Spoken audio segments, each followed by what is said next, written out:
everybody, Nolly and I hope you both enjoyed the last video. I think maybe you could say we're trying to get out of Pesach cleaning by doing all these videos. Nah, Nolly is amazing. He's on top of all the Pesach cleaning. I'm enjoying putting out his videos. Thanks again for your cleaning that I can do these videos. God bless you, babe. This is a little story called My First Pesach Book. There are lots of different pictures, but we'll hopefully deal with them all in the story. Let's begin. Do you know what Pesach is? Everyone I know will answer differently. For me, stress. Just kidding. It's not stressful. It's a lot of fun. Getting the house ready for Pesach. But before we get to cleaning for Pesach, we sing songs, we tell the story about Moshe Rabbeinu, and a lot of different things that represent Pesach. Some people might say it's salty water, and they'll be right. We also have a circle challah. Oh, were you listening? Matzah plate, because we don't eat challah on Pesach. And everyone's got a beautiful Pesach plate. And what shape is our matzah? Can you see? If you look really closely, it's a square. Very good. And what's this? Can you see? It's a Kiddush cup. Now, the little kids will be very happy. We don't have one Kiddush cup. We drink 4 cups of wine. Or if you're like me, 4 cups of grape juice. Just don't tell my family. And we also read from a special book. What's a special book called? Is it this one? No! We read from a special book called the Haggadah. And that tells us the story about Pesach. So let's begin about the story of Pesach. A long time ago, there was a tricky king. Do you remember his name? Not Antiochus. That was a few months ago, guys. Come on. What's the name of the tricky king? Come on. Good. Paro. You're exactly right, Paro. You know what he did? He wasn't a nice king. Do you know why he wasn't a nice king? He made Bnei Israel work. He wanted them as slaves. Oh yeah, broch. They worked and worked. And then one day, you know what King Paro said? Enough. Enough of this. You know what they're going to do? I want all the Jewish boys to be killed. I don't want them anymore. But how can I be slaves? Good question. See if you can find out the answer before we get to the end of the story. All the Yehudim were afraid. They said, they have to get rid of the baby boys. But there was one Imma. You know what she did? First you have to tell me her name. I think I heard you guys say Yocheved. Because if I did, you're exactly right. Her name is Yocheved. You know what she did? She was such an angel. She didn't listen to Paro. She said, you know what? He wants to get rid of the baby boys? No ways. I'm not going to do that. So you know what she did?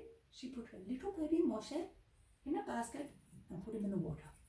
And she said to her big daughter Miriam, your job is to look after him, to make sure no one hurts him. Pretty special and big role, right? And then Paro's daughter Bacha found Moshe and she looked after him. And then Moshe got bigger and bigger and bigger. He's raised in the palace and he said to Paro, let my people go. Did Paro listen to him? No! Why would Paro listen to him? He's got Bnei Israel as slaves. He can work them hard as much as he wants. But Moshe got very sad. So you know what?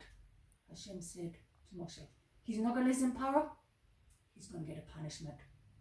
You know what he did? The first one, what happened to the water? It turned red. So what it turned red? Look, don't tell me that. It turned the water into blood. Paro still didn't listen. You know what happened? There were frogs everywhere. There were itchy lice. There were animals. And there were cows who also got very sick. But Para still didn't listen. Oh no, the sixth time when Para didn't listen still, they had boils, shayim, and lots of hail coming out of the sky, barad, and locusts for Arbe, number 8. And they would eat all the food. And then it became very, very dark. Should I show you how dark it looked? Let's have a look.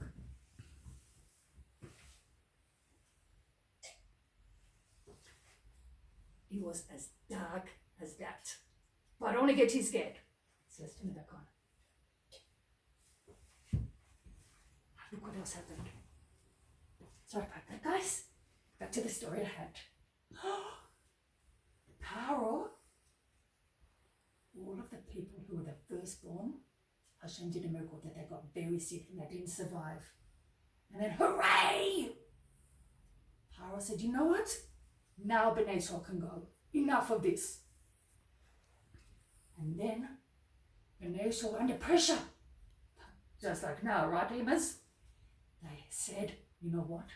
You have to leave quickly. We don't have the food. What are we going to eat? We don't have a Nosharan. We don't have a Ronnit. We don't have a Yochananov. We don't have a Yesh. What are we going to do for food? Moshe said, don't you worry. You can bake some bread. But it's not going to get ready in time. What are we going to do? So you know what? They made it into matzah. And that is why we eat matzah the first time. Because they didn't have enough time for the bread to cook fast enough. Uh-oh. Meanwhile, King Pharaoh, he changed his mind. You know what he said? I want the Bnei Israel back. I've changed my mind. No. I know we had 10 plagues, but no. We have to run after them. Guess what happened? They got to the Yam Suf. And all of a sudden Hashem did a big miracle. He opened up the water. And all of Bnei Israel got through. And to the last one. And then you know what happened to the Mitzrims? They also got through the water, but Hashem did a miracle. That they got stuck in the water and they couldn't run after us anymore. Now, that's a very short version of the Pesach story. But I'm going to ask you a question and I want you to answer. If we eat this on Pesach, just say yes or no. No, ba, da, da, da, da, na. You can do that with the others. Not enough to still get ready for Pesach. Do we eat bread on Pesach? No, he answers. The answer is no. Do we eat noodles? No. Do we eat biscuits? No, only if they don't have chametz, let's say. Do we eat Emma's yummy cake? Now, this year on Thursday night, before Pesach, you know what we have to do? We have to go with a feather, we have to go with a candle and look for chametz around the house. We have to look and look and look and look and look. And if we find chametz, we have to collect it. We're not allowed to have a single drop of chametz in the house. Now, before you go, please don't. Dust is not chametz. I'm saying it to you guys, I'm saying to Imaz and Abbas, and I'm saying it to myself as well. Now, there's lots of yummy food on Pesach. Some people eat gefilte fish. Some people have egg and salt water. Some people have matzah ball.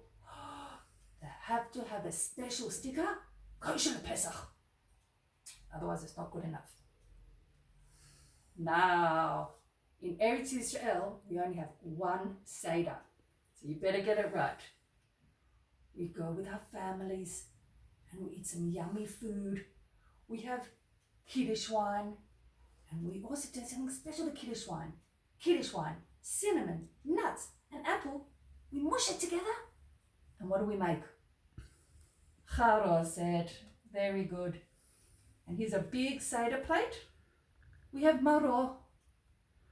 We have egg. We have parsley. We have maror.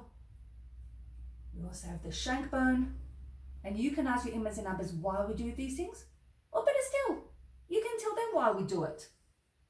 The youngest person in the family is going to sing Manishtana. And I'm not going to sing it for you. Why? Because no one is the singer. Another reason, because of Kol Isha. And I don't want to embarrass your others. We ask 4 questions. And I'm not going to tell them to you. You can tell them to me if you want. Now, hide and seek. What? We're playing hide and seek during the Seder? Of course we are. We have to get the kids to ask questions. So a thing called Avikoma. In the very beginning of the Seder, the Abbas or the Imams hide. And during the whole Seder, we don't talk about it. And then just before we bench, all the kids, and sometimes the adults, not mentioning any names, look for the Afikoman. So there's lots of different things. And now I've got one more quick story. Do we have time for one more quick story, guys? I hope you said yes. Okay. This is I Lift the Flap book. People are coming for Pesach. People are coming for Pesach. Tonight is Pesach. I help my Emma set the table. Don't forget your Haggadah. Otherwise, you can't tell the story of Pesach. Now it's time to ask not 1, not 2, but 4 questions. Some people ask in English, why is this night different from all other nights? Some said in Hebrew, Manishtana. The little girl is asking her family, Manishtana. Oh, remember what this is? It's the Seder plate. Maro. Charoset. Beitza. Karpas. Oh, the shankbone. And the lettuce for Maro. Can you please pass me the yummy chicken? Can you please pass me the yummy chicken soup? But before that, let's have some gefilte fish. Let's see. Yummy! Delicious. It's time for Abba to hide the afikoman. No peeking. No going like this. No going like this. Shut your eyes as if you're saying the Shema. Now, Abba's hidden afikoman. It's time to have a look. Yay! I found afikoman. Maybe the cat helped him. Open the door. Who's behind the door? Maybe Eliyahu will come this year. Even pours the wine. Do you think Eliyahu will drink some? Is that Eliyahu? No, it's the kitty cat. I'm so full. Dinner is over. The meal is very long. But don't forget, it's time for the dessert, which is Afikoman and a nice song. We sing Leshana Haba B'Yerushalayim Habnuya. And I just want to tell you, once again, Noli and I want to wish you and all your families a Chag Sameach, maybe a great Pesach. And again, no Tfilat Eladim this Shabbat, because we're away for Pesach, but maybe a great Pesach. Sending you lots of hugs for a Chag Sameach.